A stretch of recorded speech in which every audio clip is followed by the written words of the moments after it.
Hello, everybody. Adam Parks here with another episode of Receivables Podcast. Today, I'm here with my new friend, Sarena Gaylor, who is here talking with us about NCBA and coming to us from the Couch and Lambert law firm. How you doing today, Sarena? Great. Thanks, Adam. Thanks for having me. I really appreciate you coming back on. You seem to be the expert on events related to NCBA, and your guidance through New Orleans for the NCBA in October was greatly valued. I know by me, because I listened to a lot that you had to say and followed that trail. But now we're going to talk about the executive experience for NCBA that's going to be happening April 6th through the 10th in Napa Valley, California. But before we jump into all that, for anyone who has not been as lucky as me to get to know you a little bit, can you tell everyone a little bit about yourself and how you got to the seat that you're in today? Absolutely. I'm Sarena Gaylor. As Adam said, I'm a member of Couch Lambert, and we're a 9-state firm that primarily handles consumer collection law. We are based out of Metairie, Louisiana, so right outside of New Orleans. And I have lived, breathed the collection space since I got into the legal area. Had no intention of becoming an attorney, and now here I am owning a law firm and, a guest resident party girl for all of my friends. Well, it seems like you had a lot of really great insights. So let's talk a little bit about Napa and what you guys have going on there. So you're a very active participant with NCBA. What's your role with NCBA? So currently I sit on the board, and I also co-chair the executive experience and the education committees. Oh, fun. And the executive experience has really gone very well for the past couple of years as you guys have got that rolling. So what do you have planned for this year? What's the excitement happening? I mean, Napa Valley, not a bad place to go, but what's the draw? Correct. So Napa, everyone loves a good time, right? Loves wine. We are hosting it at Silverado Resort and Spa, which is a beautiful venue to host it at. And with that, we will definitely have some wine tastings. Outside of that, this year we're bringing something a little bit new to the executive experience. While this is a event primarily for owners of firms and top leaders, we are, definitely aware that we need to make the experience count, not only from a knowledge base and speaking with one another and obviously getting insight into the industry, but also for CLE credits. And this year we are trying to get approval for 6 CLEs. Wow. Well, I mean, that sounds like a pretty powerful opportunity for those that are tending beyond those social networking opportunities, but the opportunity to actually accomplish some of your professional requirements. Exactly. So I completely understand that. Yeah, and it helps with our multi-state attorneys, licensees, because they should cover all. And we, just for everyone's knowledge, we do put that CLE pending because it is up to the ABA. That's who seeks the approval for us. And so that we may not know the answer 100% until right before the actual event, but we're working on it. Well, it's a process and it's never easy, right? It's Yeah. definitely one of those things that's never easy. But let me ask you this, right? So I was at the NCBA Connect conference in New Orleans a couple of months ago, and now this executive experience is a very different kind of conference, right? Help me understand, what is unique about your executive experience and why people want to go to that. Like, why has that become so popular? Sure. So one of the biggest differences is that we do not have clients attending this event. So this is strictly for the firms to freely speak with one another about any issues that they're having. We do have vendors there. So you do get that one-on-one time. And what we're trying to do this year, which is also a little new, is really get the vendors involved and have an expert from those seats where we can say, I utilize this system of record because I have this client, I'm experiencing this issue. And we have a series of roundtables, which are the smaller groups, typically between 10 and 12 law firms. And some of those we're going to invite the vendors to come in and see if one, is it a firm specific issue or is it happening across the board? And if it's across either way, one, you can engage with our fellow colleagues as to, well, how did you get around this? And then two, if there's a workaround or if there isn't one that we're aware of, you have the vendor expert on site who can take that back and really make the moves that, we need. Because if one person needs it, it's very different than 10 firms needing it, right?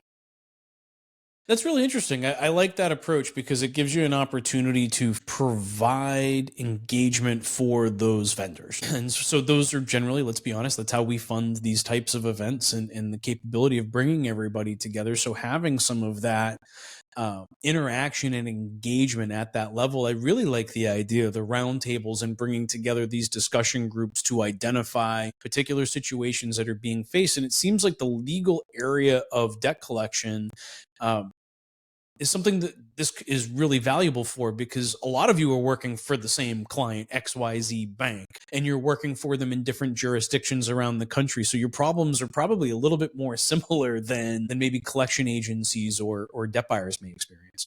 Exactly. And actually, one of the key speakers this year, it's going to be hosted by Don Marshall and Sean Kennedy and moderated by Fred Blitt, but it's optimizing from placement to profit. I know, that's always a concern and the margins are getting tighter. And so, along with the discussions with the vendors on how do we remove like a manual process, it's going to be what other aspects or what tools are other firms utilizing. And we try to make the experience a resource for not only the bigger firms, but definitely for the smaller firms as well. Because I know, because we have different clientele or different sizing, all of our firms need to be able to make their business scalable. And we can learn from each other, certainly, because I know in some instances, a smaller firm is collecting so much money on, a certain client. And we're sitting here saying, how are you doing that?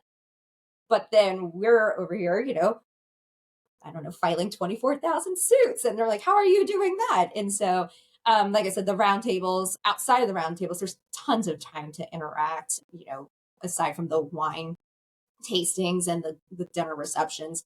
There's other events like the golf tournament or pickleball tournament, which I will be trying this year. I don't know anything about pickleball, but I like to hit things with a racket. So I think I may be okay at it. I just, people may need to watch their faces and other body parts. The pickleball thing has gotten really popular really quick. I think it was Greg Straub from Pollock and Rosen who has been pushing pickleball on the debt collection industry for the last 2 years pretty hard. But I'll tell you, the golf tournaments through the years at NCBA have been one of the greatest opportunities for me as an individual at the Connect conference to get together and spend 4 hours with a group of people that I didn't know previously. And I always try to golf with people I've never met before. And it's really created a great experience for me. I mean, look, do I get along with everybody? I guess, yeah, on some level, after a couple of drinks, we all get along just fine. Exactly.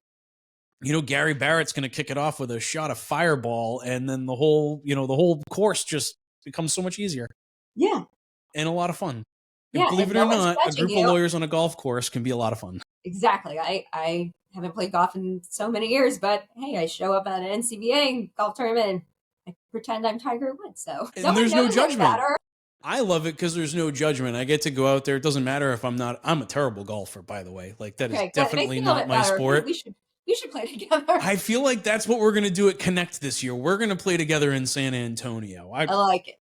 And we'll do a little podcast, shout out from there too. We do a podcast from the golf course. I like this. Believe it or not, my first podcast was actually from my golf cart commuting to work every morning. And I would pull out my camera and I would talk on the golf cart, still on the YouTube channel. It was like our coffees and cars with comedians, but it was a debt collector on a golf cart. It was kind of the same thing. I love it. We can bring it back. I like that a lot. So as we think about NCBA and as everybody's getting ready to travel out there, I know I like to go in and out of the San Francisco airport because that's the easiest one for me because it's kind of far from South Florida. But anything else that's exciting and happening in the Napa Valley, any particular vineyards that you're suggesting people go take a look at as our resident NCBA tour guide? Well, there are so many. And if anyone needs any recommendations, feel free to reach out. I'm not the expert on wine. Michael Stillman, the president of NCBA, yes. He definitely knows Napa backwards and forwards. Ryan Flynn from Gerstel's office, he actually set me up with a couple of vineyards. But there's something for everyone. It's very close to Sonoma Valley, so you can really get a wide range of tastings. And it doesn't matter if you like sparkling, which is my personal preference, or if you like a Pinot, which I know you like.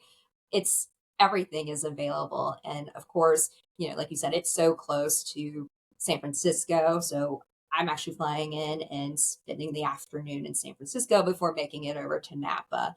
And then also do like I am. And when we leave Napa, we're going to fly over to Japan because it's so close. So you can really make it, an extended holiday. But I would recommend everybody come either the weekend before or the weekend, or stay throughout the weekend. Our room rates and block is from Friday through Friday or Saturday, Wow. following Saturday. That's a great opportunity. Yeah, yeah, and it's a great rate. You're never going to see that, when you're going to Napa on your own. So I would definitely take advantage of that as much as possible. You can also easily get a driver for your car, which is what my group is doing. So someone will literally take your rental car and drive you wherever you would like. And they also assist with planning out your day. Of course, there's party buses. So if you get enough people together, we can probably put that.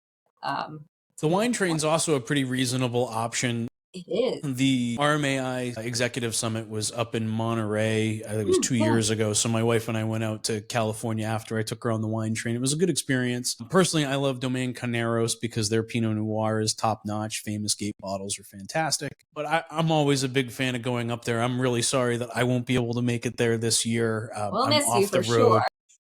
I'm off the road until May. I'll be back on the road for CRS this year, but with a baby coming, I'm going to miss RMAI in the NCBA Executive That's okay. Experience We'll give you a pass for a baby, I think. I'm hoping I'll get some text messages. Maybe someone will send me a bottle of wine. You never know. I might get lucky. I'll try to stash one in my suitcase for you. All the way to Japan and back? All the way to Japan and back. I think I'll reach out to Stillman. I think it's time to call in a favor. You can just take one from his house. It's fine. Fair enough. Yeah, he's not too far from me down here. Exactly. Yeah, he's got his Florida.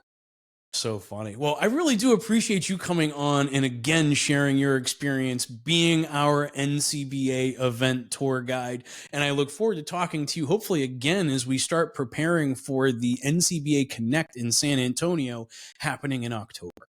Absolutely. Thank you again for having me. Absolutely. For those of you that have additional questions, you can leave those in the comments here on LinkedIn and YouTube, and Sarena and I will be responding to those. Or if you have additional topics or you want to hear Sarena come back on and maybe talk to me about the debt collection industry once, you can leave those comments in the below as well. And hopefully I can get Sarena to continue to come back and help me continue to create great content for a great industry. But until next time, Sarena, thank you so much for your insights. I really appreciate your time. Thank you. And thank you, everybody, for watching. We appreciate your time and attention. We'll see you all again soon. Bye, everybody.